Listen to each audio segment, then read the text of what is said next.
সংবিধান পুনর্লিখন নয় বরং সংশোধনের প্রস্তাবনা দিয়েছে বিএনপি। দলের স্থায়ী কমিটির সদস্য সালাউদ্দিন আহমেদ জানান, রাজনৈতিক চরিত্র পরিবর্তন করার বিধান সহ সংবিধানের ৬২ স্থানে সংস্কারের প্রস্তাবনা করা হয়েছে।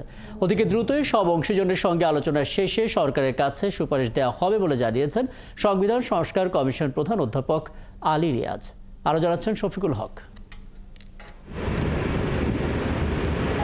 অন্তর্বর্তী সরকার গঠনের পর রাষ্ট্র সংস্কারে কাজ করছে সংবিধান, নির্বাচন কমিশন, বিচার বিভাগ সহ একাধিক সংস্কার কমিশন। রাজনৈতিক দল সহ রাষ্ট্রের বিভিন্ন অংশীজনদের থেকে প্রস্তাবনা নিয়ে সংস্কারের সুপারিশ করবে কমিশনগুলো। এরই ধারাবাহিকতায় মঙ্গলবার সংবিধান সংস্কার কমিশনে দলের প্রস্তাবনা জানিয়েছে বিএনপি।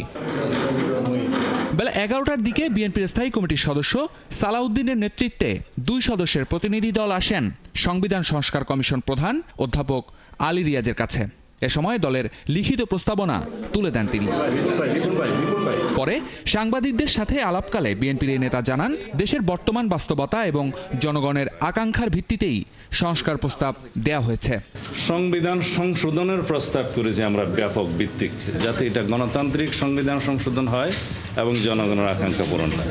মোট ৬২টি জায়গায় আমরা বিভিন্ন রকমের প্রস্তাব সংশোধনী সংযোজনী আমরা করেছি।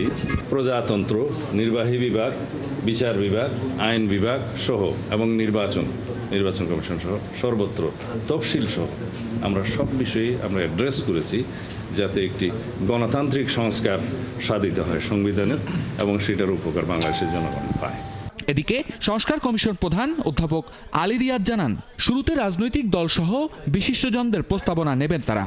পরবর্তীতে সংযোজন, বিয়োজন বা পুনর্লিখন যেখানে যে ধরনের সুপারিশ প্রয়োজন হবে তা তারা নির্ধারিত সময়ের মধ্যেই করবেন। আমরা সংস্কারটাকে বড় অর্থে দেখছি আর কি, তাই না? শুধুমাত্র একটি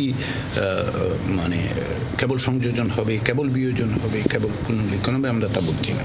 আমাদের সময় দিন, এটা বলছি এই কারণে যে আমরা সকলের মত শুনছি, সকলের মত সংশ্লিষ্ট করে তাদের মতের সারাংশ নিয়ে কিছু সুপারিশ আমরা তৈরি করতে পারবো এবং সেটার জন্য একটু অপেক্ষা করুন। সংবিধান সংস্কার নিয়ে কমিশনের অফিসিয়াল ওয়েবসাইটে এখন পর্যন্ত প্রায় ৪৮,০০০ মতামত জমা পড়েছে।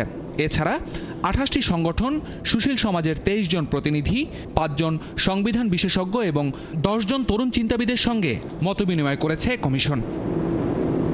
শফিকুল হক, ৭১, ঢাকা।